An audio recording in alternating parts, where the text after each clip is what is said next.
enormously helpful to me as a small business, I will carry this message forward because it sounds simple, but it's nice to be reminded, team. It's extremely. Well, this is a great piece of content. You know what? I run a podcast, and I run a podcast because it enables me to meet interesting people like you.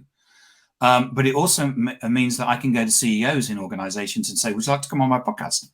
So if we have a target organization and you go to the CEO and go, would you like to come on my podcast? They always say yes. And it's like, why wouldn't every salesperson run a podcast? Because you can get so much higher faster. You can go to their PA and say, would you like to come on? I'm a podcaster, and I like the fact that you're a salesperson. You want, and you have an opportunity to meet these people and talk with these people. It's a great way of, but you've got to empower your employees to be able to do this. But you can get, if creating content, you will be transformational and you can dominate the whole of the market.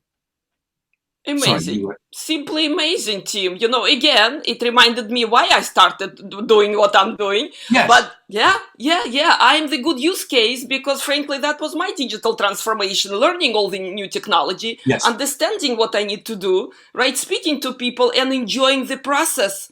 There got to be authenticity in it. Mm-hmm. Yeah, and one of the things that I think, I remember, I tell people this and they think I'm 1,000 years old, but I remember getting a 386 PC and being given AMI Pro word processor and Lotus 123. And there were other people in the sales team that said, I'm sorry, I don't type. We have a sales administrator. And 25% of the sales force basically resigned and went to a company where they didn't have to type. Now, most people you explain that to, they say everyone types, don't they? Yeah, we do. But there was a time when people didn't. And what happens is that there's always technology that comes along where you have to embrace it to move forward. And there's a whole bunch of things that as salespeople we have to embrace. We have to embrace the use of video.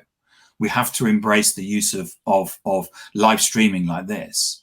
And we have to embrace, I could keep going on about the skills that the modern seller needs to have, because there's an expectation actually from the buyer that you would be able to do those things, or the buyer, you can't keep writing blogs. So you have to do live streams, you have to do face-to-face video, you have to mix up your content.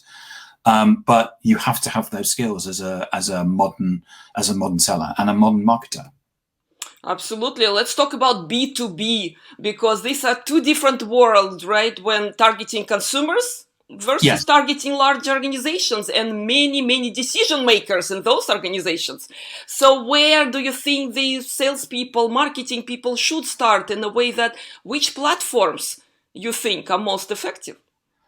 Most of my work is in business to business. We do have BMW as a client, but it's actually quite business to business in the way they work, because it's a considered purchase. Business to consumer, generally you would see as a pair of shoes or something you buy. And generally we see it as that in business to consumer, you don't know the name of the salesperson, but in business to business, you do. So if you go to BMW or Audi, you'll probably know the name of the person that you're buying from. And you really need to go to you need to go to where your clients are. So BMW do an awful lot of work on LinkedIn because their clients are on LinkedIn.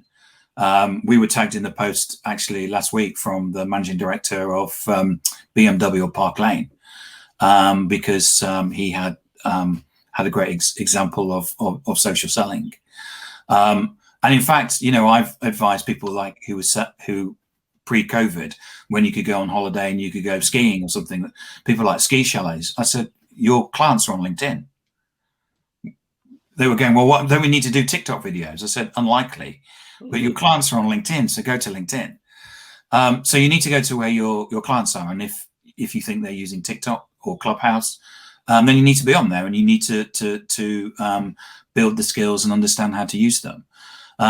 But don't forget, with any skill that you use, you'll probably carry on using it. For example, Gary Vee put a lot of time and effort into Snapchat, only for I mean, he didn't really see there being a business benefit to it.